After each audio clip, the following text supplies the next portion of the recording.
Bonjour, au Gosset de Bois cette semaine. Je fais un petit chariot là, pour que René soit capable d'apporter son kayak tout seul.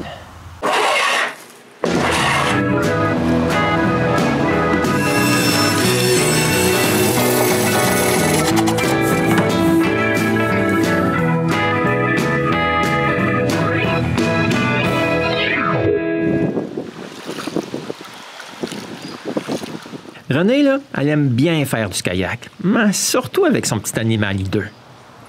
Mais elle est incapable d'apporter son kayak seul au canal. Je suis toujours forcé de lui donner un coup de main. Ce qui veut dire là, que je ne suis pas dans l'atelier à ces moments-là. Je décide donc de lui faire un chariot pour l'aider à transporter elle-même son kayak. La première chose que je fais est d'apporter le kayak dans l'atelier puis de le prendre en photo. Puis je mets une règle au-dessus comme référence de grosseur. À l'aide de la photo, là, je suis capable de dessiner le chariot. Ici, là, on peut bien voir que le kayak là, a la même forme que mon dessin. Ah, la photo n'était pas inutile. Hein? J'ai aussi ici à côté là, tous les morceaux que je dois couper pour faire le chariot. J'imprime donc tous ces morceaux-là à leur grosseur réelle. Puis je vais utiliser là, le bout de contreplaqué que j'ai ici là, pour faire le chariot. La toute première chose que je fais est de couper mon patron là, sans ligne du bas qui est bien droite. Après l'avoir collé sur le bout de contreplaqué, je le coupe à bonne hauteur.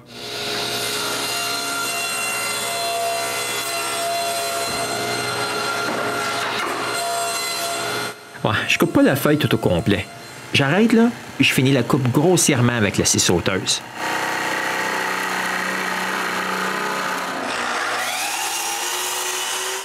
Après, je fais une belle coupe. Bon, maintenant, je peux couper la forme de mon patron.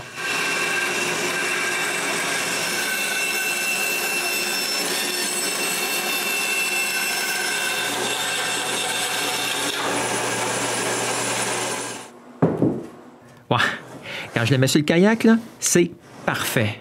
Au moins, là, ça commence bien. Mais pour couper cette petite encoche, là, il faut que je transfère mes marques de l'autre côté.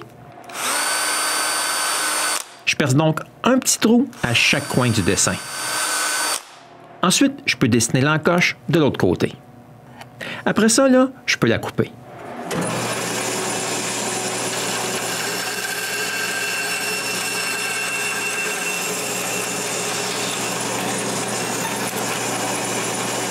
Je peux aussi faire la coupe là, de l'autre côté. Mais pour celle-ci, là, je n'avais pas besoin de transférer la marque sur l'autre face.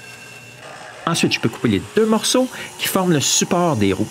Puis je les coupe avec ce qui me reste de ma dernière coupe.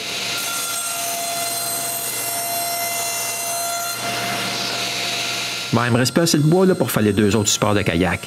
Je les coupe donc dans un autre morceau de contreplaqué. Maintenant, je prends mon patron et je marque les endroits où je vais faire les encoches pour les deux supports que je viens juste de couper. Je tape les deux morceaux ensemble et je fais la coupe.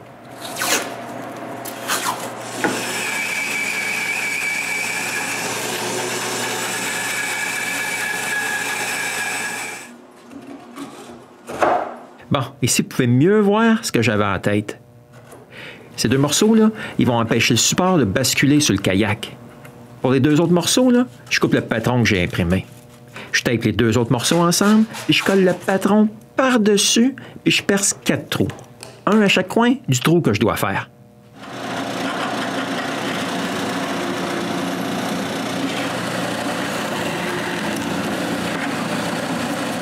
Ensuite, je vais à sèche en tournée et je coupe le reste du trou.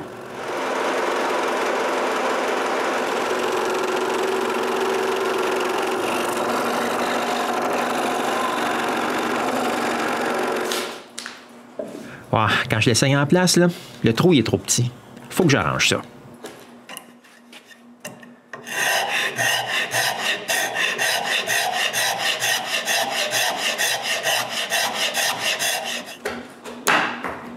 Bon, c'est parfait maintenant. Là, c'est le temps de s'occuper des roues. La première chose que je fais est de couper 2 blocs carrés.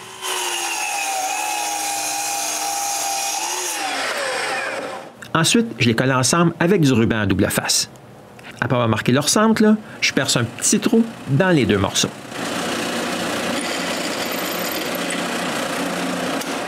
Ensuite, je trace la forme de la roue, puis je la coupe assez proche de la ligne.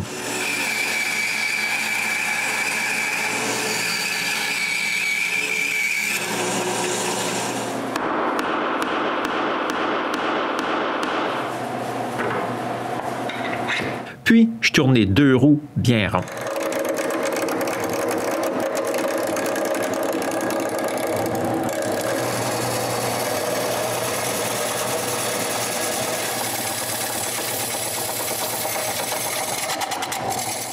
Quand j'ai fini, là, je colle le patron par-dessus en prenant soin d'aligner le trou du centre.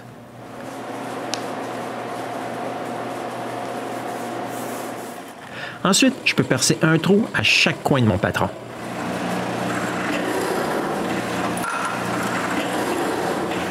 Je finis la coupe de mes 2 roues là, avec le scie à chantourner.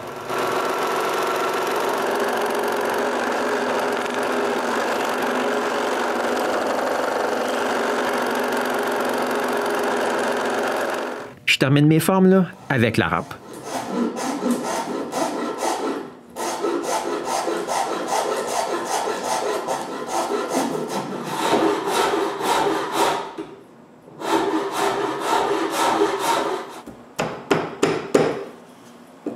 Ensuite, je peux décoller les roues.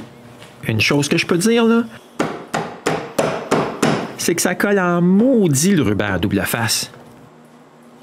Maintenant, je peux mettre un arrondi sur tous les morceaux du chariot.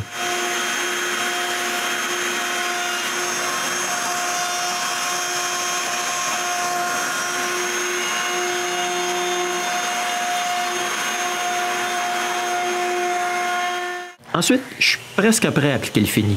Mais juste avant, là, je chambre le tout au complet.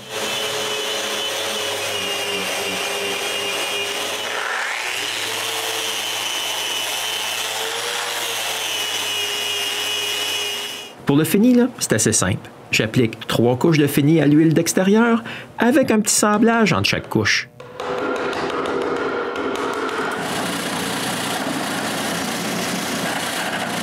Quand le vernis est sec, là, je perce les trous du centre des roues et je les assemble à leur place. Je vais utiliser là, ce gros élastique-là pour retenir le chariot au kayak. En plus, quand il sera en place, là, il retiendra tous les morceaux à leur place. Mais pour ça, là, il faut que je marque l'endroit où il faut que je perce les trous. Donc, après les avoir marqués, je perce un trou juste à côté de la marque. Et avec ce trou-là, le chariot est terminé. Je peux l'essayer maintenant. Je commence par l'assembler. Après, je vais chercher le kayak dehors et je le mets en place. Avec l'élastique, là, tout est bien retenu en place. Et je peux l'essayer pour la première fois. Ouais, ça marche bien. Le prochain test, là, c'est dehors. OK, dans la neige, là, ça marche pas très bien. Mais du kayak sans glace, là, c'est pas vraiment populaire. Mais en plein été, là, on peut bien voir que Renée est capable d'apporter elle-même son kayak, ce qui me donne encore plus de temps dans l'atelier. Puis de la façon que j'ai construit le chariot, elle peut le démonter et l'entreposer à l'intérieur de son kayak. Comme ça, elle ne le fera pas voler. Bon, je laisse Renée s'amuser comme ça. Pendant ce temps-là, moi, je peux continuer à travailler sur d'autres épisodes du Gosseux de bois.